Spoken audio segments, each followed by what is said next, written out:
तो hello everyone, स्वागत है आप सभी का बैक बेंचर्स स्टडी रूम में।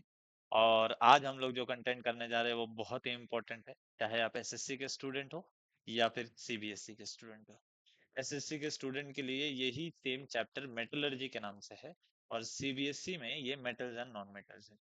तो आ जाओ, फिर से बहुत कम समय में आपके 5 से 6 मार्क फिक्स करने आ गए हो। ठीक है, बिल्कुल भी टेंशन लेने का नहीं दोस्त, बहुत आराम से, बहुत आसानी से आपको पूरा कंटेंट समझाऊंगा, हर एक चीज डिटेल में बताऊंगा। समझ जाओ कि मेटल्स और नॉन मेटल्स सब जाएगा दोस्त आज। ठीक है, तो देखो यार क्या है, हम लोग इसमें fundamental properties, reactions, applications of the element, element को कैसे बाइफरकेट करते हैं, ये सब चीजों के बारे में थोड़ा सा डिटेल में पढ़ेंगे। तो आ जाओ, देखो एक चीज तो हमको बताइए कि everything around us is made up of elements. कोई ना कोई एलिमेंट्स तो यार हर चीज में होता ही है, ऑलमोस्ट हर चीज में जो हम लोग यूज करते हैं। अगर हम लोग केमिस्ट्री की बात करें दोस्त, तो केमिस्ट्री में हमारे पास दो ग्रुप्स हैं। एक है मेटल का ग्रुप, एक है नॉन मेटल का ग्रुप। और एक ग्रुप है वैसे जिसे हम लोग मेटलॉइड्स भी कहते हैं। ठीक है, तो अब देखो इन्होंने क्या बोला है कि यार आप वो सारी चीजों के बारे में सोचो जो आप जनरली यूज करते हो। और जब आप ऐसी चीजों के बारे में सोचोगे तो आपको पता चलेगा कि या तो ये चीज मेटल है या तो ये चीज नॉन मेटल है दोस्त। ठीक है, तो हमको थोड़ा सा और डिटेल में मेटल्स और नॉन मेटल्स को पढ़ना पड़ेगा। अब जब हम लोग मेटल्स और नॉन मेटल्स को थोड़ा सा और डिटेल में पढ़ने जा रहे हैं, मतलब सर हम एग्जैक्टली क्या पढ़ेंगे? हम इनकी फिजिकल प्रॉपर्टीज पढ़ेंगे, हम इनकी केमिकल प्रॉपर्टीज पढ़ेंगे। तो आ जाओ शुरू करते हैं। सबसे पहले पढ़ते हैं फिजिकल प्रॉपर्टीज के बारे में। ठीक है, तो देखो फिजिकल प्रॉपर्टीज में क्या क्या है, आ जाओ। सबसे पहले तो सर मेटालिक लस्टर के बारे में बताया गया है। मतलब सर, मेटल्स को अगर प्योर स्टेट में डिस्कस किया जाए तो मेटल्स प्योर स्टेट में शाइनिंग सरफेस दिखाते हैं। यानी कि सिंपल सी बात है सर कि ये लोग लश्चरस होते हैं। क्या होते हैं? Metals are lustrous in nature. दूसरा सर, हार्डनेस की बात करेंगे तो हम लोग बोलते हैं जनरल रूल है, मेटल्स आर हार्ड। ठीक है, मतलब अगर मेटल्स की बात हो रही है बेटा, तो ये लोग generally hard in the nature होने वाले हैं। अब इसमें एक्सेप्शन भी है बेटा, ठीक है, हर एक चीज में एक्सेप्शन है। पहले क्या होता था, जब हम लोग स्कूल वूल में थे, तो हमें आदत होती थी, हम लोग टीचर्स को क्वेश्चंस बहुत पूछते थे। तो हमारे केमिस्ट्री के जो सर थे ना, उनका बहुत फेमस डायलॉग होता था, उनको जिस चीज का आंसर नहीं आएगा वो बोल देते थे कि बेटा एक्सेप्शन है, एक्सेप्शन समझ के याद कर लो। उनको जिस चीज की रीजनिंग पता नहीं होती थी, बोलते थे एक्सेप्शन समझ के याद कर लो। ठीक है, तो हालांकि उनका एक्सेप्शन आज तक हमको समझ में नहीं आया, मगर यहाँ पे रियलिटी में एक्सेप्शन है दोस्त कि सोडियम, पोटेशियम, लिथियम जो है, ये जनरली सॉफ्ट मेटल्स होते हैं। ऐसा हाथ से तोड़ोगे ना तो टूट जाएंगे, इतने सॉफ्ट होते हैं। और मेटल्स की जनरली आदत होती है कि वो लोग हार्ड होते हैं। तो बेटा ये होता है ना कि खानदान में सब होशियार हैं, दो तीन लोग, मतलब एक लौता बच्चा ऐसा आ जाता है कि जो आवारा निकल जाता है। उम्मीद करता हूँ तुम नहीं होगे, मगर यहाँ पे सोडियम, पोटेशियम और लिथियम उसी की तरह है दोस्त, वो लोग एक्सेप्शन है। आप इनको अच्छे से याद रखते हैं ना। जैसे आयन जो है वो बहुत हार्ड होता है, सोडियम जो है वो बहुत सॉफ्ट होता है, जिसको हम नाइफ से भी कट कर सकते हैं। ठीक है, तो एक्सेप्शन है। दूसरी बात हम लोगों ने देख ली कि यार हार्डनेस की बात है, metals are generally hard in the nature. कुछ एक्सेप्शन है भाई, वो अपनी जगह है, उनकी भी इज्जत करना अपना काम। आइए आगे देखते हैं, मेटल्स आर मैलिएबल। मैलिएबल माने क्या? आप लोग उसको पीट पीट कर उससे थिन शीट बना सकते हो। ठीक है, तो मेटल्स को अगर आप हीट करोगे तो उससे थिन शीट बनाया जा सकता है। इसलिए हम लोग कहते हैं कि metals are malleable in the nature. तो देखो यहाँ पे हम लोगों ने लिखा है ना कि have you ever wondered how we get the thin sheet of the aluminium foil. मम्मी आप लोगों को चपाती वगैरह में रोल करके देती होगी ना एल्यूमिनियम के फॉइल को। तो वो जो एल्यूमिनियम का फॉइल है, वो पतला लेयर ऑफ एल्यूमिनियम, और वो कैसे बना? बेटा वो मैलिएबिलिटी के प्रॉपर्टी से बना। तो हम लोग लिखते हैं कि metals are malleable because they can be converted into thin sheets. ठीक है, विदाउट ब्रेकिंग देम। गोल्ड और सिल्वर भी मैलिएबल मेटल्स होते हैं। आज आगे देखते हैं डक्टिलिटी। सर डक्टिलिटी माने क्या? मतलब आप मेटल्स को वायर के फॉर्म में भी कन्वर्ट कर सकते हो। ठीक है, तो मतलब मैटर को आप देखो, यहाँ पे एक एग्जांपल, बहुत एस्टोनिशिंग एग्जांपल दिया है कि सिंगल ग्राम ऑफ गोल्ड, 1 ग्राम है बेटा, जिसकी कीमत अभी 10,000 11,000 चल रही होगी। 1 ग्राम को आप 2 किलोमीटर लॉन्ग गोल्ड के वायर में कन्वर्ट कर सकते हो। सोचो फिर मेटल, ये वाला गोल्ड कितना डक्टाइल होगा। ठीक है, तो जनरली जैसे कॉपर के भी हम लोग वायर्स यूज करते हैं ना घर में, तो कॉपर के वायर कैसे बने? वो बने डक्टिलिटी के प्रॉपर्टी से। तो बेटा metals are generally ductile in the nature. अब देखो मेटल्स मैलिएबल होते हैं, मेटल्स डक्टिबल होते हैं। ठीक है, तो ये आपको एक एनालॉगी दी हुई है कि आप मेटल को प्लोडो की तरह समझो, प्लेडो की तरह। और मतलब बेसिकली आप इससे एक थिन शीट भी बना सकते हो, आप इससे वायर भी बना सकते हो। तो बढ़िया है, जैसे वो हम लोग आटे से खेलते नहीं थे बचपन में, कि उसको पीट पीट के हम लोगों ने उसका टिकिया बना दिया, या फिर उसको ऐसे ऐसे ऐसे करके हम लोगों ने उसका वायर बना दिया। बस वैसा ही मेटल्स है इंजीनियर्स के लिए और मैन्युफैक्चरर्स के लिए भी। आ जाओ यार। उसके बाद property number 5, good conductors of heat है बेटा। मेटल्स जो होते हैं ये generally good conductors of heat होते हैं बेटा। ठीक है, ये कलर पे ध्यान मत देना, थोड़ा गंदा होता रहेगा। ठीक है, अपने को आदत है थोड़ा सा यहाँ वहाँ लिखते रहने की ताकि मजा आए। ठीक है, तो प्रॉपर्टी क्या है अगली, कि metals are good conductors of heat. तो अभी देखो यहाँ पे कुछ बेस्ट कंडक्टर, मैं जैसा कि मैंने कहा हर जगह पे एक्सेप्शन होगी दोस्त। तो ये पकड़ के नहीं चलना है कि अरे सर आपने तो गुड कंडक्टर बोला था, मुझे तो दो पुअर कंडक्टर मिल गए। बट एक्सेप्शन है, एक्सेप्शन की तरह समझ लो। ठीक है, तो बेस्ट कंडक्टर क्या है, सिल्वर एंड कॉपर। ठीक है, और जैसा मैंने आपको पीछे कहानी बताया हमारी केमिस्ट्री सर का, उनसे मेरे को एक चीज तो सीखने मिली कि हर चीज का एक्सप्लेनेशन देना जरूरी नहीं।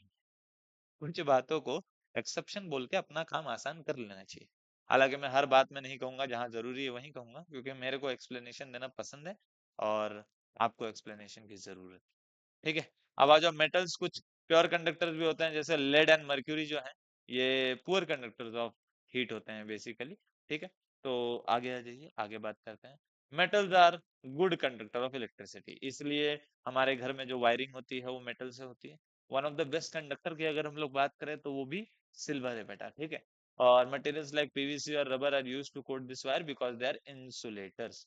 ठीक है, पुअर कंडक्टर्स होते हैं। हालांकि ये हम लोगों को बेसिकली सब लोगों को पता है, क्योंकि 6 7 8 9 हम लोग electricity, conductors, insulators, good conductor, bad conductor, इनके बारे में बहुत डिटेल में पढ़ते हुए आए हैं। तो यहां से क्या लेना है conclusion sir, metals allow electricity to pass through them easily and that is why they can be considered as good conductors of electricity। चलिए आगे चलते हैं भैया। मेटल सोनोरस होते हैं, मतलब मेटल को ठोकने पर मेटल से आवाज आती है। ठीक है, या फिर मेटल अगर किसी भी हार्ड सरफेस को स्ट्राइक करेगा तो उसमें से रिंगिंग साउंड आएगी। ठीक है, तो इसलिए मेटल सोनोरस होता है। ठीक है, अब आ जाओ यार कुछ नॉन मेटल्स की बातें करते हैं। हालांकि देखो non metals is exactly opposite of the metals. ठीक है, तो देखो हमने वहां पे बोला था मेटल्स आर लस्टरस, या metals are non, metals are non lustrous, they have the dull experience appearance. Brittle की बात की, मेटल एकदम हार्ड होता है तो नॉन मेटल हमारे ब्रिटल होता है।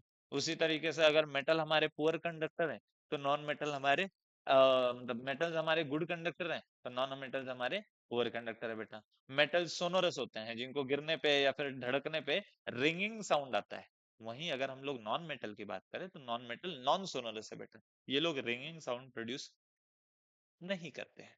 ठीक है, अब यहाँ पे भी कुछ एग्जांपल्स हैं जो कि एक्सेप्शन में आते हैं बेटा। आ जाओ, तो रूल ब्रेकर्स हैं, कुछ एक्सेप्शंस हैं टू द नॉर्म। जैसा हम लोगों ने अभी फिजिकल प्रॉपर्टी की बात की तो हम लोगों ने बोला कि मेटल्स इस कैटेगरी में होते हैं, नॉन मेटल इस कैटेगरी में होते हैं। बट कुछ एक्सेप्शंस भी हैं जो इन कैटेगरी को ब्रेक करते हैं। ठीक है, तो जैसे exception state and melting point के हिसाब से देखा जाए तो मर्क्यूरी है।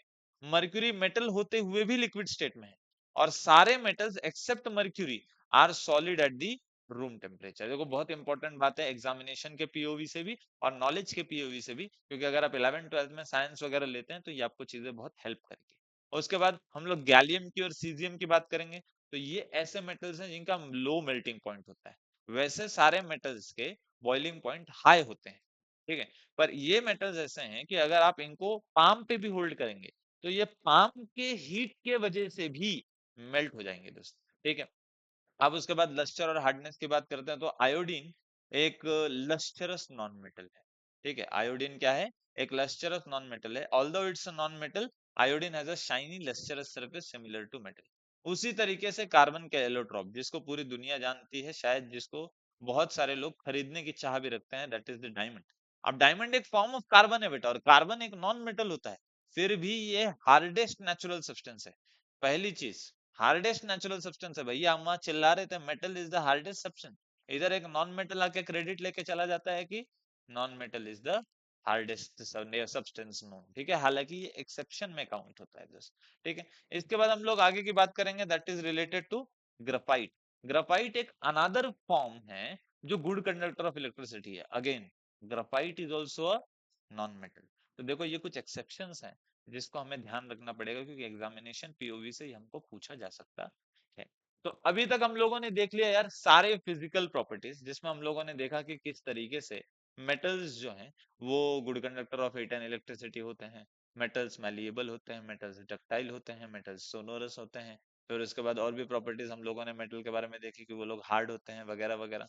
उसी का ऑपोजिट हम लोगों ने नॉन मेटल के केस में देख लिया। अगर मैं और डिटेल में आगे बात करने जाऊं तो हम लोगों ने कुछ एक्सेप्शंस भी देख लिए। ठीक है, तो ये सारी हो गई physical properties regarding your metals. अब हम लोग आते हैं अगली कहानी पे, that is the chemical properties, जिसको हम लोग और डिटेल में पढ़ने की कोशिश करेंगे।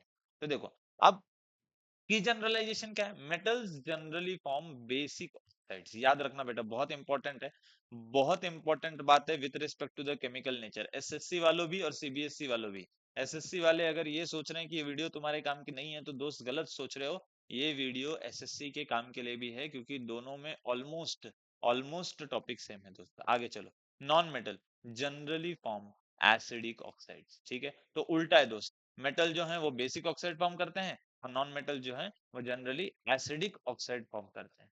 ठीक है, तो आ जाओ हम लोग थोड़ा सा और केमिकल प्रॉपर्टी के बारे में बात करते हैं। तो देखो, रिएक्शन विथ एयर है सबसे पहले। ठीक है, तो किस तरीके से अलग अलग चीजें, मतलब मेटल बेसिकली रिएक्ट करती हैं ऑक्सीजन के साथ। देखो, almost all metals combine with oxygen to form metal oxide. बहुत इंपॉर्टेंट बात है बेटा, वहां पे अगर ध्यान नहीं देता है तो यहाँ पे ध्यान देते हैं। Metal plus oxygen leads to the formation of metal oxide. आपके 10th स्टैंडर्ड के बोर्ड एग्जामिनेशन में बहुत सारे क्वेश्चंस 3 से 4 मार्क के क्वेश्चंस आपको सिर्फ केमिकल रिएक्शंस के बेसिस पे आता है। तो बहुत इंपॉर्टेंट चीज है, देखते चलो। कोई भी मेटल अगर ऑक्सीजन के साथ रिएक्ट करेगा तो मेटल ऑक्साइड बनाएगा। जैसे यहाँ पे कॉपर है और ऑक्सीजन है, कॉपर जब ऑक्सीजन के साथ रिएक्ट कर रहा है तो कॉपर ऑक्साइड तैयार कर रहा है दोस्तों। ठीक है, और यहाँ पे देखो एक इंपॉर्टेंट इन्फरेंस भी दिया हुआ है कि copper turns black when he is heated as it forms the copper oxide. आगे देखो यार, कुछ एम्फोटेरिक ऑक्साइड के बारे में भी आप लोगों को बताया है। ठीक है, यानी कि डुअल नेचर्ड ऑक्साइड। कुछ ऑक्साइड जैसे होते हैं, while most metal oxides are basic, तो हमारे कमेलियन कमेलियन मतलब रंग बदलते हैं ना वो लोग। तो मेटल ऑक्साइड जैसे कि एल्यूमिनियम ऑक्साइड और जिंक ऑक्साइड हैं, ये लोग एसिडिक बिहेवियर भी दिखाते हैं और बेसिक बिहेवियर भी दिखाते हैं। और जो भी मेटल ऑक्साइड इस तरीके की क्षमता रखता है, इस तरीके की कैपेबिलिटी रखता है कि वो मेटल ऑक्साइड भी बना सकता है, वो नॉन मेटल मतलब सॉरी वो एसिडिक ऑक्साइड भी बना सकता है और वो बेसिक ऑक्साइड भी बना सकता है, तो सर हम बोलेंगे कि वो एम्फोटेरिक ऑक्साइड है। क्या है? एम्फोटेरिक ऑक्साइड है। ठीक है, और देखो ये रिएक्ट विद बेस होगा तो acts as an acid, and reacts with acid होगा तो acts as the base. Amphoteric oxide है Al2O3ZnO। ठीक है, तो ये इंपॉर्टेंट कुछ बातें हैं यार, याद रखो। अब reactivity with oxygen closure look देखो, कौन कौन है जो विगरस रिएक्शन करता है, ये सबसे इंपॉर्टेंट बात है दोस्त। कौन कौन है जो विगरस रिएक्शन करता है? पोटेशियम और सोडियम है सर, जो कि बहुत वायलेंटली रिएक्ट करते हैं। और अगर हम लोग इनको ओपन में रख भी देंगे ना सर, निकालेंगे ना डब्बे से, तो इन लोगों को तुरंत फायर लग जाएगा। इसलिए इन लोगों को केरोसिन में रखा जाता है, क्योंकि ऑक्सीजन केरोसिन के अंदर जाके मेटल के साथ रिएक्ट नहीं कर सकता। तो बोर्ड्स में ही आया हुआ क्वेश्चन है, एसएससी को भी आया हुआ क्वेश्चन है, सीबीएसई को भी आया हुआ क्वेश्चन है, why metals such as sodium and potassium are kept inside the kerosene. तो यही उसका रीजन है कि पोटेशियम और सोडियम इतने ज्यादा हाईली रिएक्टिव है बेटा, कि वो लोग क्या करते हैं, जैसे ही आप उसको ओपन में रखोगे they will catch the fire. समझ में आया? ठीक है, तो ये बात है, इसलिए इन लोगों को केरोसिन में रखा जाता है ताकि हम लोग ये जो एक्सीडेंट है इसको प्रिवेंट कर सके। अब देखो, प्रोटेक्टिव लेयर फॉर्मेशन बहुत जरूरी चीज है बेटा। मैग्नीशियम, एल्यूमिनियम, जिंक, लेड, ये अपने आजू बाजू में एक थिन प्रोटेक्टिव ऑक्साइड लेयर बना लेते हैं, जो इनको फर्दर ऑक्सीडेशन से प्रिवेंट करता है। मतलब जैसे ही आप इनको ऑक्सीजन के कांटेक्ट में रख दोगे, ऑक्सीजन के हेल्प से ये लोग अपने आजू बाजू में एक ऑक्साइड की लेयर तैयार कर लेंगे। अब जैसे ये लोग ऑक्सीजन की एक लेयर मतलब ऑक्साइड की एक लेयर तैयार कर लेंगे, इनको फिर फर्दर ऑक्सीडेशन से कोई भी फर्क नहीं पड़ेगा। दुश्मन से ही दोस्ती कर ली है तो दुश्मन क्या बिगाड़ेगा दोस्त, ऐसी बात हो गई है वो। ठीक है, अब देखो रिएक्शन ऑन हीटिंग की बात करते हैं। आयन है, आयन दोस्त बर्न नहीं होता जलने, but it feelings burn vigorously.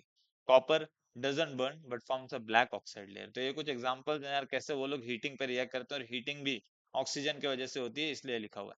अब जैसे सिल्वर है और गोल्ड है, ये लोग ऑक्सीजन से रिएक्ट नहीं करते हाई टेम्परेचर पर सर हम लोगों ने सुना है कि ये लोग ब्लैक या फिर उनका रंग ढल जाता है बेटा, वो ऑक्सीजन की वजह से नहीं होता, वो मॉइस्चर की वजह से होता है।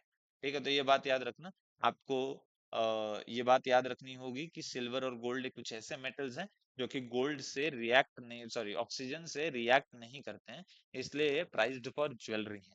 ठीक है, अब आगे आ जाओ, एनोडाइजिंग का टॉपिक पढ़ते हैं बेटा। इंजीनियरिंग अ प्रोटेक्टिव लेयर, मतलब आपको समझ गया होगा कि सर एनोडाइजिंग का मतलब बहुत सिंपल है कि आप लोग किसी भी मेटल के ऊपर क्या कर रहे हो, प्रोटेक्टिव लेयर चढ़ा दे रहे हो। ठीक है, तो देखो क्या बोला गया है, थोड़ा सा डिटेल में पढ़ते हैं सर, कि anodizing is a clever electrochemical process, पहली बात ध्यान में रखना, इलेक्ट्रोकेमिकल प्रोसेस होता है to make the natural protective oxide layer on aluminium much thicker, this enhances it resistance to corrosion. तो हम लोग क्या करते हैं बेटा, एल्यूमिनियम का कोई भी जो सब्सटेंस होता है ना, उसके ऊपर ऑक्साइड का लेयर एनहांस कर देते हैं, ताकि उसका फर्दर ऑक्सीडेशन ना हो और वो हमेशा चमकता रहे, और बिल्कुल भी उसको रस्टिंग वस्टिंग का कोई प्रॉब्लम ना हो।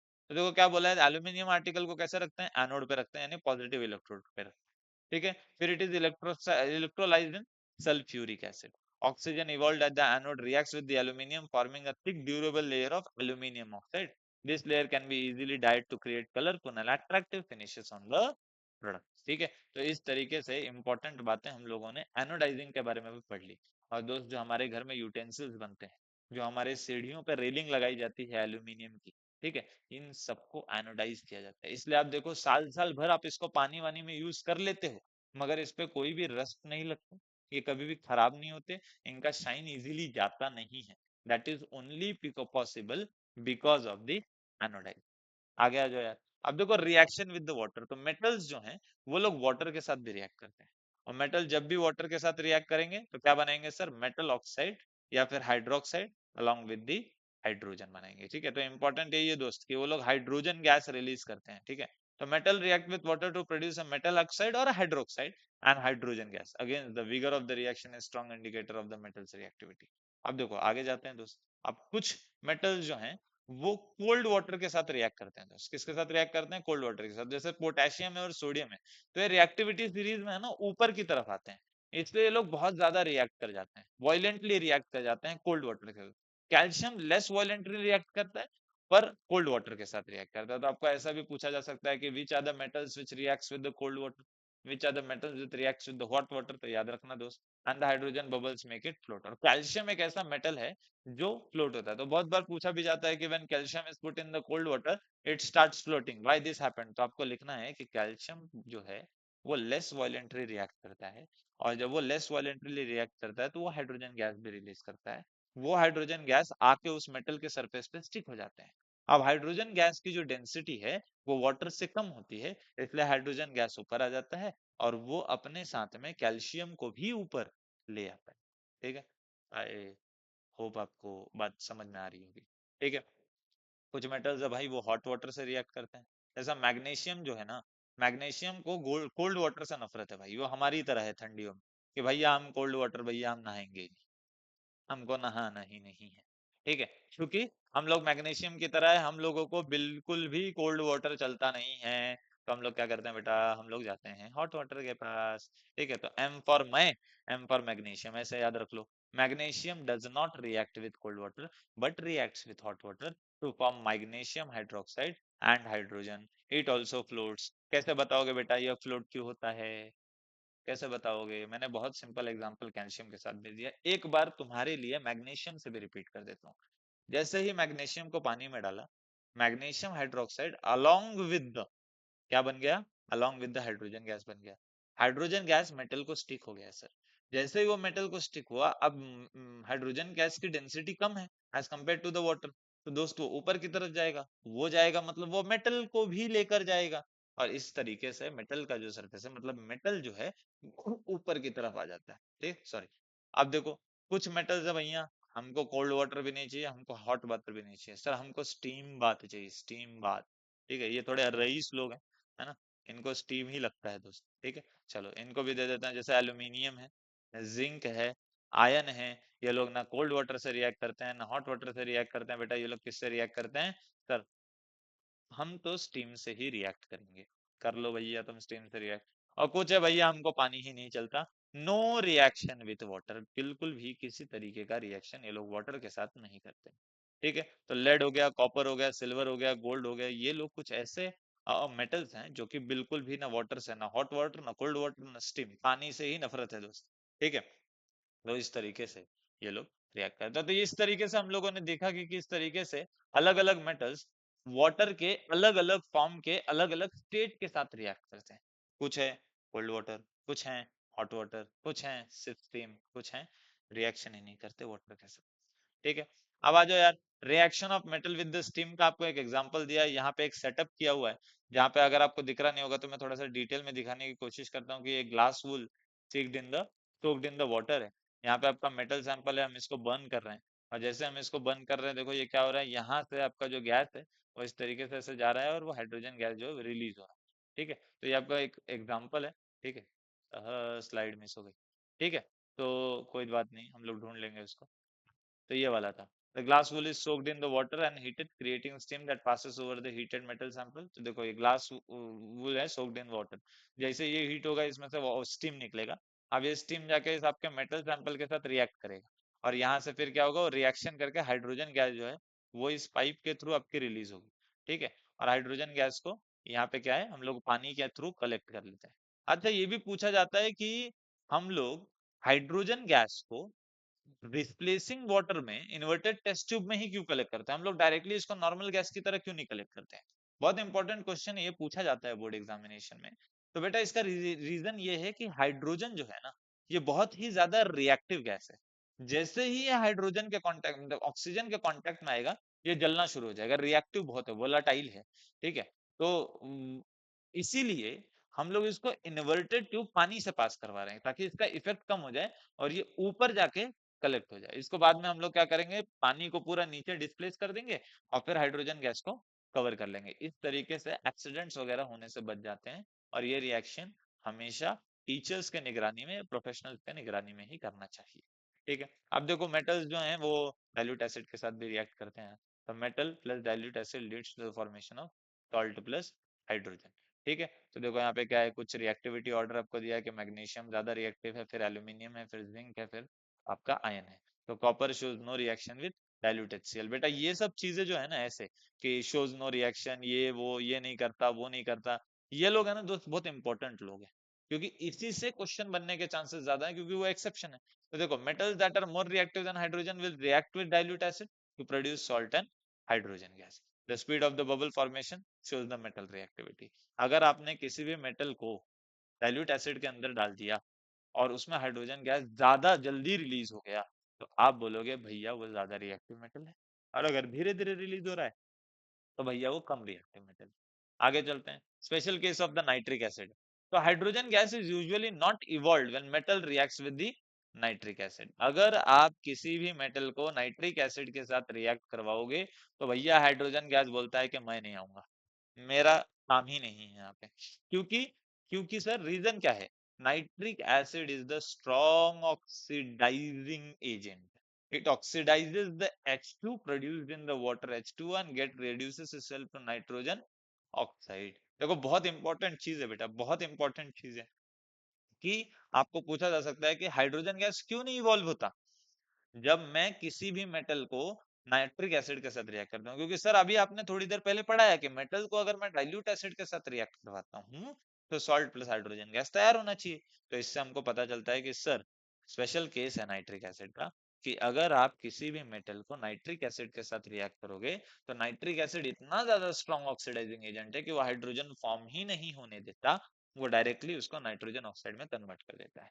Exception to the exception, magnesium और manganese are exception, they can react with dilute nitric acid to evolve hydrogen gas। मतलब देखो दोस्त, ये तो एक्सेप्शन था ही, इसका भी अलग से एक्सेप्शन आ गया, मतलब बाप का बाप आ गया बेटा यहाँ पे। ठीक है, तो चलो आगे देखते हैं, ये बहुत इंपॉर्टेंट कंसेप्ट है, इसको याद रखना, इसमें से क्वेश्चन बनने के चांसेस है, क्योंकि ये थोड़ा सा कॉम्प्लिकेटेड है, थोड़ा सा ट्विस्टेड मटेरियल है। ठीक है, क्योंकि अगर दे दिया भैया मैग्नीशियम और मैंगनीज है, कौन से दो मेटल है जो नाइट्रिक एसिड के साथ रिएक्ट करके भी हाइड्रोजन गैस बनाते हैं, तुम बोलेंगे अरे सर गलत क्वेश्चन दे दिया, आपने तो पढ़ाया था कि नाइट्रिक एसिड एक मात्र ऐसा एसिड है जिसके साथ मेटल रिएक्ट करके हाइड्रोजन गैस नहीं बनाते। तो भैया वो एक्सेप्शन तो है, वो एक्सेप्शन है कि हाइड्रोजन गैस जनरली बनता नहीं है, जब मेटल नाइट्रिक एसिड के साथ रिएक्ट करेंगे। मगर उसके भी एक्सेप्शन है कि मैग्नीशियम मैंगनीज बोलते हैं आई एम आउट। मैं नहीं भाई, मैं नॉर्म फॉलो करेगा, मैं रूल फॉलो करेगा। रूल क्या बोलता है? रूल बोलता है कि मेटल जब भी किसी एसिड डाइल्यूट एसिड के साथ रिएक्ट करे तो सॉल्ट प्लस हाइड्रोजन गैस बनाए। मैं बनाएगा, कौन बोलता है? Magnesium manganese. भाई भाई अब आ जाओ यार, बहुत इंपॉर्टेंट चीज है एक्वा रेजिया।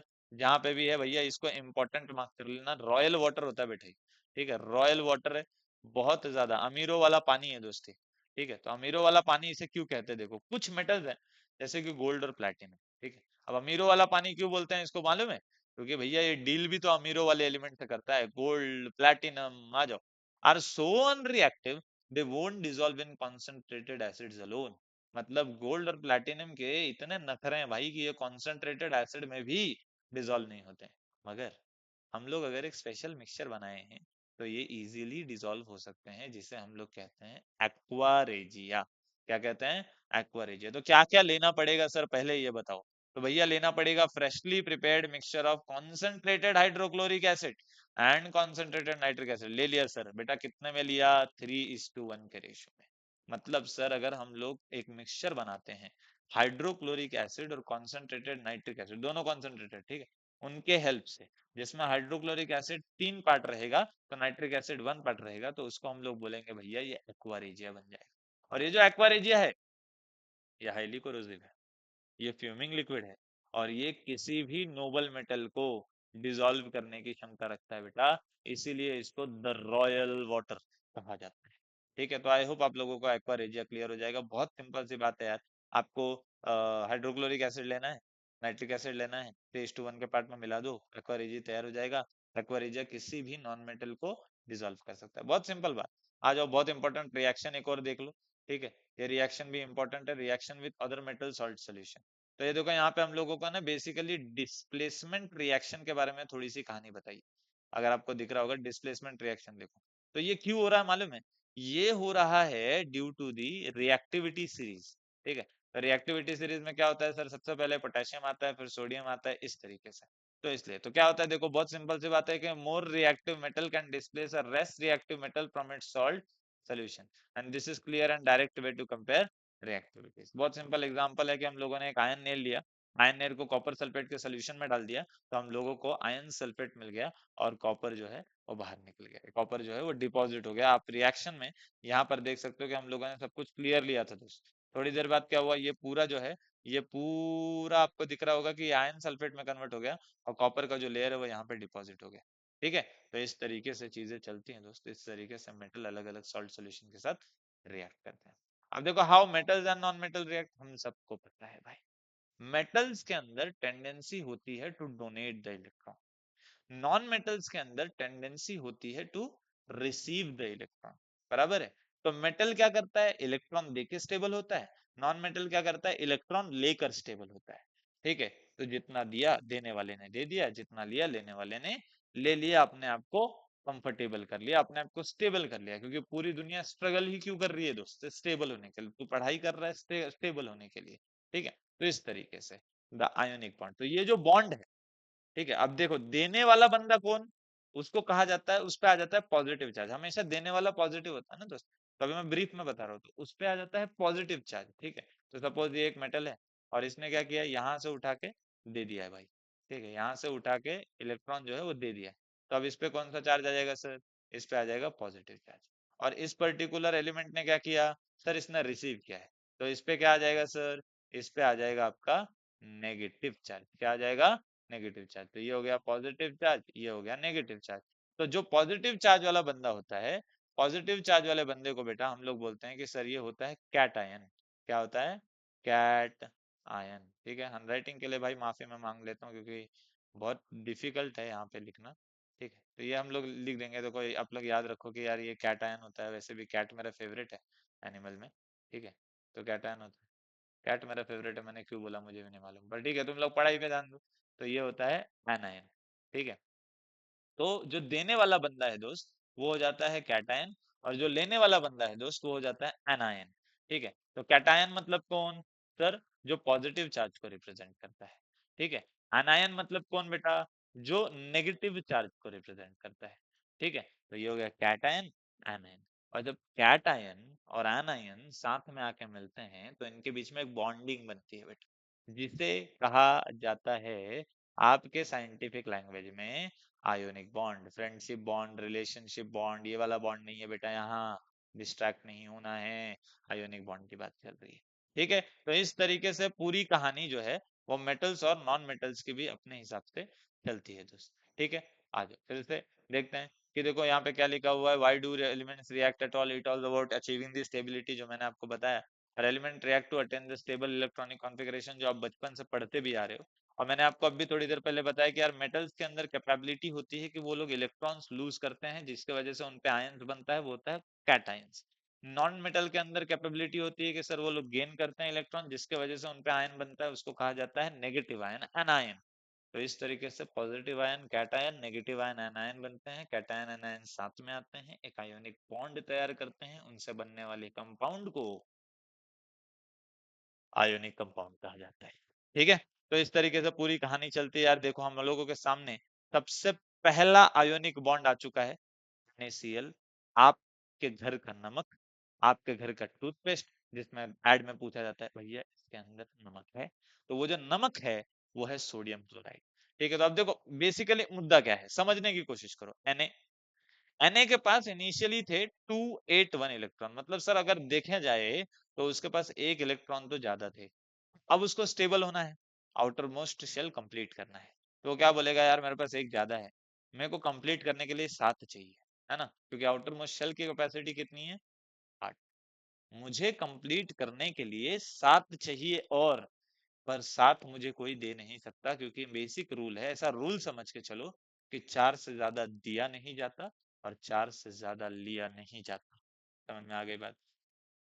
4 की बात आई, शेयरिंग हो जाएगा। ठीक है, समझने की कोशिश करो। तो ये बंदा क्या करता है, बोलता है भैया मुझे एक इलेक्ट्रॉन नहीं चाहिए, मेरा एक इलेक्ट्रॉन ले जाओ तो, क्योंकि अगर मैं एक इलेक्ट्रॉन छोड़ दूंगा तो मेरा जो ये है क्या बोलते हैं, मेरा जो इलेक्ट्रॉनिक कॉन्फ़िगरेशन है, सर मेरा इलेक्ट्रॉनिक कॉन्फ़िगरेशन तो 2,8 ही बचेगा, और 2,8 बचेगा, जिसके वजह से मैं क्या हो जाऊंगा, मैं स्टेबल हो जाऊंगा। तो इस तरीके से सोडियम ने क्या किया, सोडियम ने अपना कैटायन बना लिया दोस्त, एक इलेक्ट्रॉन छोड़ करके। क्लोरीन बोला मालिक, मालिक ये इलेक्ट्रॉन मुझे दे दो। सोडियम बोला ठीक है भैया, तू क्या कर, ये इलेक्ट्रॉन तू खुद ले ले। ठीक है, तो क्लोरीन के पास इलेक्ट्रॉनिक कॉन्फ़िगरेशन 287 था, उसे एक और इलेक्ट्रॉन की जरूरत थी, उसने मालिक को रिक्वेस्ट किया, मालिक ने बोला इलेक्ट्रॉन ले ले, और अब उसका इलेक्ट्रॉनिक कॉन्फ़िगरेशन हो गया है 2,8,8। इस तरीके से क्लोरीन भी स्टेबल हो गया, इस तरीके से सोडियम भी स्टेबल हो गया। और फिर देखो यहाँ पे हम लोगों को बेसिक एक स्ट्रक्चर दिया हुआ है, जिससे आपको सारी चीजें समझ में आ जाएंगी कि सर सोडियम ने अपना एक इलेक्ट्रॉन उठा के क्लोरीन को दे दिया, और sodium positive chlorine negative NaCl करके एक बॉन्ड बना, और ये जो NaCl है, ठीक है, NaCl है, ये हमारा टेबल सॉल्ट होता है बेटा। ठीक है, और ये हमारा आयोनिक कंपाउंड है, क्या है बेटा, ये आयोनिक कंपाउंड है। तो देखो क्लासिक एग्जांपल है, reaction between the sodium and the chlorine, sodium Na has one outer electron, readily loses this electron, और बन जाता है सोडियम आयन। क्लोरीन के पास 7 आउटर इलेक्ट्रॉन है, एक इलेक्ट्रॉन गेन कर लेता है, रेडिली बन जाता है क्लोरिड आयन, एनायन। और जैसे ही ये चीजें होती हैं, ये लोग स्ट्रॉन्ग आयोनिक बॉन्ड बनाते हैं, जिससे बनता है स्ट्रॉन्ग आयोनिक कंपाउंड। इसी तरीके से मैग्नीशियम क्लोराइड भी है बेटा। सर आप ये क्यों बता रहे हो, क्योंकि बेटा डायरेक्टली बनाने का भी एग्जांपल आ जाता है, आपको बोलते हैं कि मैग्नीशियम क्लोराइड कैसे बना था एक्सप्लेन करो, तो आपको ये पूरा फिगर वहां पे बना के कुछ चीजें कुछ लाइनें एक्सप्लेन करनी होंगी। Again the same thing, magnesium के पास 2 इलेक्ट्रॉन ज्यादा थे, इसको कंप्लीट करने के लिए 6 चाहिए थे, क्योंकि आउटर मोस्ट शेल की कैपेसिटी कितनी है, 8 इलेक्ट्रॉन की है बेटा। कितनी कैपेसिटी है, 8 इलेक्ट्रॉन। 8 इलेक्ट्रॉन की कैपेसिटी में उसके पास 2 हैं, 6 और चाहिए। सर कौन देगा, कोई भी नहीं देगा। 4 से ज्यादा दे नहीं सकते, 4 से ज्यादा ले नहीं सकते, तो क्या करना पड़ेगा, 2 छोड़ना पड़ेगा। उसने क्या किया, 2 इलेक्ट्रॉन छोड़ दिए बेटा, 2 इलेक्ट्रॉन छोड़ दिए, 2 प्लस आ गया क्योंकि 2 छोड़े ना, और इस तरीके से वो बन गया मैग्नीशियम का कैटायन। क्या बन गया, मैग्नीशियम का कैटायन। अब देखो क्लोरीन क्या बोला, मालिक, मालिक मुझे इलेक्ट्रॉन चाहिए। मैग्नीशियम बोला देख भाई मेरे पास 2 है, या तो दोनों ले जा या तो मत ले जा। तो बोला ठीक है भाई, मैं अपने भाई को भी बुला के लाता हूँ। ठीक है, मेरे साथ मेरा चुन्नू मुन्नू रहता है, चुन्नू को भी बुला के लेके आता हूँ, ताकि वो भी पेट भर लेगा, मैं भी स्टेबल हो जाऊंगा। तो उसने क्या किया, चुन्नू को भी लेके आया। तो चुन्नू ने एक इलेक्ट्रॉन क्लो मैग्नीशियम से लिया, मुन्नू ने एक इलेक्ट्रॉन मैग्नीशियम से लिया। इस तरीके से Mg2+ और Cl, कितने Cl बेटा, दो, चुन्नू और मुन्नू, ये लोग स्टेबल हो गए। तो इसके वजह से क्या कंपाउंड बनता है बेटा, MgCl2, जिसमें एक Cl चुन्नू है, दूसरा Cl मुन्नू है बेटा। ठीक है, चलो। तो इस तरीके से आप लोग ये पढ़ लेना, जो भी पीडीएफ में मैंने मतलब पावर पॉइंट में लिखा हुआ है, आपको बेटर समझ में आएगा। ठीक है, आगे अब हम लोग देखते हैं आयोनिक कंपाउंड्स। अभी हम लोगों ने इतना डिटेल में देख लिया सर, मैंने आपको बहुत सारी कहानी आयोनिक कंपाउंड के रिलेशन में बता दी है। तो आ जाओ उनका हम लोग फिजिकल नेचर देख लेते हैं। क्या है यार, आयोनिक कंपाउंड हार्ड होता है सर, बॉन्ड स्ट्रॉन्ग है, क्रिस्टलाइन इन नेचर होता है, मतलब इसको प्रॉपर शेप साइज फिगर होगा, ज्योमेट्रिकल वोमेट्रिकल नहीं क्या। ठीक है, और ये क्यों होता है, क्योंकि इनके बीच में electrostatic force of the attraction बहुत ज्यादा है। ऑब्वियस है ना, ऑपोजिट थिंग्स अट्रैक्ट है, तुमको तो अच्छे से मालूम ही होगा। ठीक है, तो पॉजिटिव नेगेटिव जो है ना, वो बहुत अच्छे से अट्रैक्ट हो जाता है, इसलिए वो बैठ जाता है अच्छे से। ठीक है, पर ये लोग जनरली ब्रिटल होते हैं और shatter when pressure is applied. नमक आपको पता है, शुगर आपको पता है, कितना भी बड़ा क्रिस्टल हो, प्रेशर डालोगे तो खत्म हो जाएगा। मेल्टिंग बॉइलिंग पॉइंट देखो यार, मैंने पहले ही बताया इन लोगों की बॉन्डिंग स्ट्रांग है, और किसी का भी बॉन्डिंग स्ट्रांग हो, किसी का भी रिलेशन स्ट्रांग हो, तो तोड़ने में वक्त लगता है दोस्त। इसलिए इनका भी वही हाल है, high melting point, high boiling point, क्योंकि इंटर आयनिक फोर्सेस बहुत ज्यादा स्ट्रांग है। ये हो गया पार्ट 1। पार्ट 2 की बात करते हैं, सॉल्युबल। तो आयनिक कंपाउंड जो है बेटा, ये जनरली वाटर में सॉल्युबल होते हैं, मगर ये लोग केरोसिन, पेट्रोल, ऐसे ऑर्गेनिक कंपाउंड्स में सॉल्युबल नहीं होते। आयोनिक कंपाउंड जो है, ये सॉलिड स्टेट में इलेक्ट्रिसिटी कंडक्ट नहीं करते, मगर जब आप इनको मोल्टन स्टेट, पिघलाए हुए स्टेट में डाल दोगे या डिसॉल्व्ड स्टेट में डाल दोगे, तो इनके अंदर के जो आयंस हैं वो फ्री हो जाते हैं। जैसे ही ions are free to move, वो लोग चार्जेस कैरी करने लग जाते हैं। इस वजह से हम लोग कह सकते हैं कि अगर कोई भी आयोनिक कंपाउंड सॉलिड स्टेट में होगा, तो वो किसी भी तरीके का इलेक्ट्रिसिटी कंडक्ट नहीं करेगा। मगर अगर यही आयंस आपके मोल्टन स्टेट या डिसॉल्व्ड स्टेट में है, तो हम लोग बोलेंगे कि हाँ यार, ये इलेक्ट्रिसिटी कंडक्ट कर सकता है। क्यों कर सकता है, क्योंकि इसके अंदर फ्री आयंस आ जाता है। तो क्वेश्चन ऐसा भी पूछा जा सकता है, why do this one ionic compounds do not conduct electricity in solid state, but whereas conduct the electricity in molten and dissolved state। Answer आपको मालूम है, रीजन आप दे सकते हो, बहुत अच्छी बात है। अब आ जाओ भैया, बहुत इंपॉर्टेंट टॉपिक एसएससी वालों के लिए भी और सीबीएसई वालों के लिए भी, occurrence and extractions of the metal. हम लोगों ने सर पूरी रामायण महाभारत पढ़ ली है, मेटल के बारे में, नॉन मेटल के बारे में, उनकी फिजिकल प्रॉपर्टी, केमिकल प्रॉपर्टी, कौन से तरीके के बॉन्ड बनाए जाते हैं उनके थ्रू, सब सब सब डिटेल में पढ़ लिया है। हर एक चीज डिटेल में पढ़ ली। अब आ जाओ। तो देखो यार, बहुत सिंपल बात है, अब हमको पता करना है कि यार ये मेटल मिलते कहाँ से हैं। सर बहुत बात कर ली, अब मेटल हम लोग घर पे तो बनाते हैं नहीं, कहीं से तो मिलते होंगे। और आप लोगों को पता होगा कि मेटल्स जो है वो जनरली अर्थ के क्रस्ट से निकाले जाते हैं, मिनरल्स के फॉर्म में निकाले जाते हैं। देखो यार, और ये जो पढ़ाई है, मतलब ये जो साइंस है of extracting metals from their natural source and preparing them for the use is called metallurgy. ठीक है, तो देखो क्या है, सबसे पहली बात मिनरल्स है, नेचुरली ऑकरिंग एलिमेंट्स और compound in the earth crust. तो जितने भी एलिमेंट या फिर कंपाउंड आपके नेचुरली ऑकरिंग है अर्थ क्रस्ट के अंदर, वो सब मिनरल के अंदर काउंट होता है। अब मिनरल जिनके अंदर से मेटल को प्रॉफिटेबली एक्सट्रैक्ट किया जा सकता है, उन्हें कहा जाता है ओस। ठीक है बेटा, ये जो चीज है, ये आपको बहुत इजीली एक एग्जाम में भी पूछा जाता है 1 मार्क के लिए। ठीक है, कि ओर्स का मतलब क्या होता है। और उसके बाद गोंग, या फिर कोई उसको गैंगी भी बोलते हैं, जो भी आप बोलो। ठीक है, अपनी इंग्लिश इतनी खास है नहीं, अपन स्पेलिंग के बेसिस पे याद रखेंगे, गैंग यू ही। तो ठीक है, गैंग ही है। तो द अर्थी impurities like sand and soil mix with the ore। तो ओर के साथ में जो आपके impurities होते हैं, जैसे सैंड हो गया, सॉइल हो गया, वो सारे गोंग में आते हैं। मतलब gangue is basically the waste particle, residue particle. अब देखो यार, यहाँ पे ओवरव्यू है मेटल एक्सट्रैक्शन का। देखो बहुत सिंपल सा प्रोसेस है कि सर हम लोगों ने क्या किया है, ओर लिया।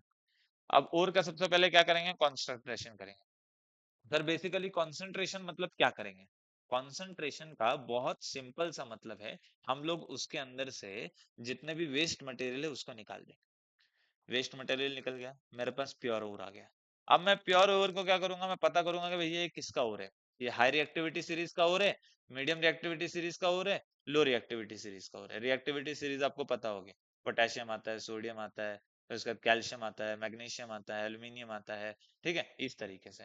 तो अगर मेटल हाई रिएक्टिविटी सीरीज का है बेटा, ठीक है, बहुत इज्जत से बात करेंगे कि सर अगर मेटल जो है वो हाई रिएक्टिविटी सीरीज का है, तो हम लोग उसका इलेक्ट्रोलिसिस करेंगे, जो मोल्टन ओर है उसका इलेक्ट्रोलिसिस करेंगे, और जैसे ही इलेक्ट्रोलिसिस करेंगे हमको प्योर मेटल मिल जाएगा, ठीक है। अब देखो अगर मेटल मीडियम रिएक्टिविटी का है तो 101% वो मेटल हमको जमीन से या तो कार्बोनेट के फॉर्म में मिलेगा या तो हम लोगों को सल्फाइड के फॉर्म में मिलेगा। कहानी बहुत ध्यान से सुनना बेटा, मैं क्या बताने जा रहा हूँ कि सबसे पहले जब हम ओर निकालेंगे, सर हम ओर निकाल के लेके आए, इस ओर में मतलब ओर का मतलब क्या है, इससे हमको प्रॉफिटेबली मेटल एक्सट्रैक्ट करके मिलने वाला है। ध्यान से देख बेटा, इमेजिन कर यहाँ पे एक ओर रखा हुआ है, उससे हमको प्रॉफिटेबली क्या मिलने वाला है, मेटल मिलने वाला है दोस्त, ठीक है। तो मैं क्या करूंगा, मैं देखूंगा यार इसके आजू बाजू ना बहुत सारे वेस्ट पार्टिकल है, तो मैंने पहले इसका कॉन्सेंट्रेशन किया, इसका कॉन्सेंट्रेशन किया दिया, कब तेरे पास वो मेटल आ गया जिसके अंदर कोई भी गोंग नहीं है, ठीक है, मतलब अर्थी मटेरियल नहीं, सैंड पार्टिकल नहीं, सॉइल पार्टिकल नहीं, कुछ भी नहीं। फिर मैंने चेक किया यार ये मेटल जो है वो हाई रिएक्टिविटी का लग रहा है। अच्छा अगर ये हाई रिएक्टिविटी का होगा तो हम लोग इस पर डायरेक्टली इलेक्ट्रोलिसिस करेंगे, इसको मोल्टन स्टेट में कन्वर्ट करके, और जैसे ही इस पे इलेक्ट्रोलिसिस करेंगे हमारे पास प्योर मेटल बन के रेडी हो जाएगा। नहीं नहीं सर ये तो मीडियम रिएक्टिविटी का मेटल है, तो मीडियम रिएक्टिविटी का मेटल है तो हमको देखना पड़ेगा कि ये मेटल का कार्बोनेट और है या ये मेटल का सल्फाइड हो रहा है, हम दोनों को ही कंसीडर कर रहे हैं sir, metal carbonate metal sulphide. तो sir metal carbonate metal sulphide में से कार्बोनेट सल्फाइड हटा दो और उससे हमको मेटल मिल जाएगा। ये इतना आसान नहीं होता है।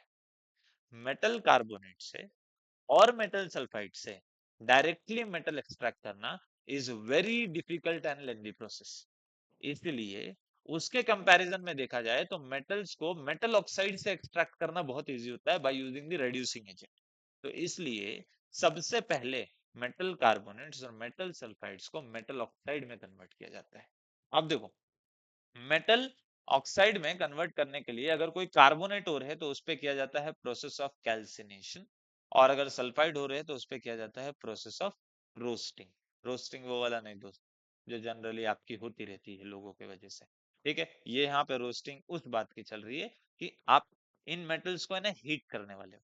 एक कंडीशन में आप लिमिटेड सप्लाई में हीट करोगे, और एक कंडीशन में आप लोग excessive supply of the oxygen में, excessive supply of the heat में हीट करोगे, मतलब एक्सेसिव सप्लाई ऑफ ऑक्सीजन में हीट करोगे। अब इससे सर हम लोगों को ऑक्साइड ऑफ द मेटल मिल जाता है।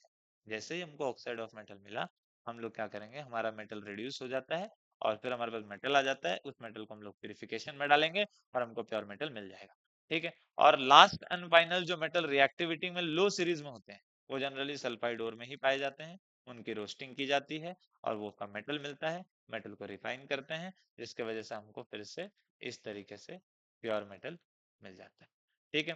तो इस तरीके से हम लोगों का पूरा एक्सट्रैक्शन ऑफ द मेटल जो है वो काम करता है दोस्त, ठीक है। अब देखो जैसे यहाँ पे extracting of low reactivity metal क्या, metal at the bottom of the series like mercury, silver, copper are very unreactive, their sulphide ore can be converted to metal simply by heating in the air. तो ये देखो यार कुछ important process आपको बताया, जैसे HGS ले लिया, ऑक्सीजन के प्रेजेंस में हीट किया, इसको मर्क्यूरिक ऑक्साइड मिल गया, और फिर मर्क्यूरिक ऑक्साइड को इसने क्या किया, मर्क्यूरिक ऑक्साइड को इसने हीटिंग इन द एयर किया और इजीली इसको मर्क्यूरी मिल गया और ऑक्सीजन मिल गया। मतलब सर मर्क्यूरिक सल्फाइड का हमारे पास क्या था, मर्क्यूरिक सल्फाइड का हमारे पास ओर था, ठीक है।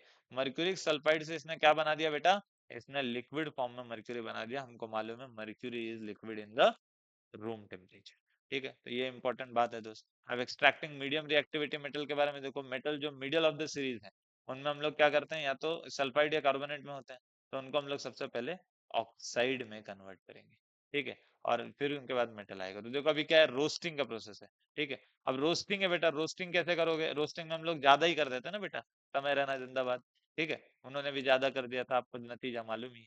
तो वैसे ही रोस्टिंग में भी heating strongly in the presence of excess air, ठीक है। एक्सेस एयर में हम लोग हीट करेंगे, तो एक्सेस एयर जब भी देखोगे तो यहाँ पे देखोगे आप ऑक्सीजन जो लिखा हुआ है, ऑक्सीजन जो है ना वो लिखा हुआ है, और जैसे ही आप इसको लोगे रोस्टिंग करोगे तो आपका जिंक सल्फाइड है वो जिंक ऑक्साइड में कन्वर्ट हो गया। बेटा बेसिक हमारा रिक्वायरमेंट यही था कि हमको मेटल सल्फाइड को या मेटल सल्फाइड को बेसिकली रोस्टिंग प्रोसेस से ऑक्साइड में कन्वर्ट करना है। फिर ऑक्साइड है, कार्बोनेट मतलब कार्बन उसका रिड्यूसिंग एजेंट है, कार्बन आता है ऑक्सीजन को लेके चला जाता है, जिंक जिंक बच जाता है, हमको मेटल मिल जाता है दोस्त, ठीक है। और एक कैल्सिनेशन प्रोसेस, कैल्सिनेशन प्रोसेस में भी हम लोग हीटिंग सप्लाई स्ट्रांगली करते हैं, पर यहाँ पे लिमिटेड या फिर नो एयर होगा। इसलिए आप देख सकते हो यहाँ पे हमको एक्सेस ऑफ एयर नहीं दिख रहा है, सिर्फ कार्बोनेट दिख रहा है, carbonate directly converted to oxide, और सेम प्रोसेस हम लोग वापस से यूज कर सकते हैं दोस्तों, ठीक है। इस तरीके से हम लोग मीडियम रिएक्टिविटी मेटल्स को भी एक्सट्रैक्ट कर लेते हैं। अब देखो यार, metals at the top of the series जैसे कि सोडियम है, कैल्शियम है, एल्यूमिनियम है, ये लोग बहुत ज्यादा रिएक्टिविटी होते हैं, इनको स्ट्रॉन्ग एफिनिटी ऑक्सीजन से, मैंने आपको पीछे के स्लाइड में भी बताया। जैसे ही आप इन लोगों को ऑक्सीजन के मतलब एयर के प्रेजेंस में लेके आओगे, ये लोग जलना शुरू हो जाएंगे, ठीक है। तो इनको, so carbon can not reduce their oxide, they are extracted using electrolytic reduction. तो कैथोड पे जैसे देखो, इलेक्ट्रोलिसिस ऑफ मोल्टन NaCl, हमने क्या किया, NaCl लिया, उसको पिघला के डाल दिया या फिर उसका सोल्यूशन डाल दिया, तो कैथोड पे क्या मिला, Na plus E minus. Cl पे क्या मिला, एनोड पे क्या मिला, Cl2। तो Na ने क्या किया, Na का मेटल इज डिपॉजिटेड, और क्लोरीन गैस जो है वो लिबरेट हो गया, इलेक्ट्रोलाइट से, तो मेटल डिपॉजिट हो गया। मेरा मेन एम क्या था भाई, मेरे को थोड़ी कुछ और चाहिए, मेरा मेन एम था कि मेरा मेटल जो है वो डिपॉजिट हो जाना चाहिए, जो कि सर मेरा मेटल है डिपॉजिट हो चुका है, ठीक है। तो ये भी एक इम्पोर्टेंट बात। आगे देखो, रिफाइनिंग ऑफ द मेटल। अब हम लोगों ने क्या किया, यहाँ पे पीछे हम लोगों ने जितने भी प्रोसेस पढ़े, चाहे आपने हाई रिएक्टिविटी मेटल के बारे में पढ़ा, मीडियम रिएक्टिविटी मेटल के बारे में पढ़ा, लो रिएक्टिविटी मेटल के बारे में पढ़ा, जितने भी आपने पढ़े हैं वो सारे एग्जाम्पल थे कि हम लोगों को मेटल किस तरीके से मिलेगा। पर अभी भी जो मेटल मिला है वो 100% प्योर नहीं है। तो देखो यार, metals obtain from the reduction process are still impure. The most common method for purification is electrolytic refining. इस प्रोसेस में इम्प्योर मेटल को एनोड पे रखा जाता है, thin strip of the pure metal को कैथोड पे रखा जाता है, और electrolyte is a salt solution of the same metal. तो मतलब अगर मैं कॉपर ले रहा हूँ, ठीक है, तो यहाँ पे इम्प्योर कॉपर, यहाँ पे आपका प्योर कॉपर, ठीक है, इम्प्योर कॉपर एनोड पे, प्योर कॉपर कैथोड पे, और कॉपर के ही सल्फेट का सोल्यूशन भी लिया है, copper sulphate solution. Pure metal from the anode, यहाँ से क्या होता है, प्योर मेटल डिसॉल्व होता है, और फिर वो कहाँ पे चला जाता है सर, कैथोड, सॉरी, यहाँ से ये होता है और कैथोड पे जाके डिपॉजिट हो जाता है, ठीक है। व्हाइल इम्प्योरिटीज either dissolve और settle at the bottom as the anode mud. तो जो भी है आप देख लेना उसको अच्छे से। फिर उसके बाद यार और एक इंपॉर्टेंट बात आती है कोरोजन एंड इट्स प्रिवेंशन की। तो देखो यहाँ पे तीन कंडीशन दिए, तीन एक्टिविटी दिए, जो बोर्ड में भी इसी तरीके से आपको पूछा जा सकता है कि सर यहाँ पे रस्टी आयन नील्स है, यहाँ पे वाटर और यहाँ पे एयर। सर यहाँ पे क्या है, यहाँ पे सिर्फ वाटर है, ऊपर एक ऑयल का लेयर है, और यहाँ पे सर हम लोगों ने ड्राइंग एजेंट रखा हुआ है, यहाँ पे ड्राई एयर है। तो हम लोग देखते हैं कि सर तीनों कंडीशन में से ना इसमें कोई भी चेंज होता है, ना इसमें कोई भी चेंज होता है, मगर हम लोग ध्यान से देखें तो सर ये पूरी तरीके से चेंज हो गया। तो इससे हमको ये बात तो समझ में आ गई कि आयन जैसे भी जो मेटल्स हैं बेटा, वो सिर्फ मॉइस्चर, मतलब मॉइस्चर क्या होता है, वाटर एंड एयर का कॉम्बिनेशन, इनके ही प्रेजेंस में रस्ट होता है, ठीक है। अगर सिर्फ वाटर होगा तो भी मेटल्स रस्ट नहीं करेंगे, सिर्फ एयर होगा तो भी मेटल्स रस्ट नहीं करेंगे। बात समझने की कोशिश करो।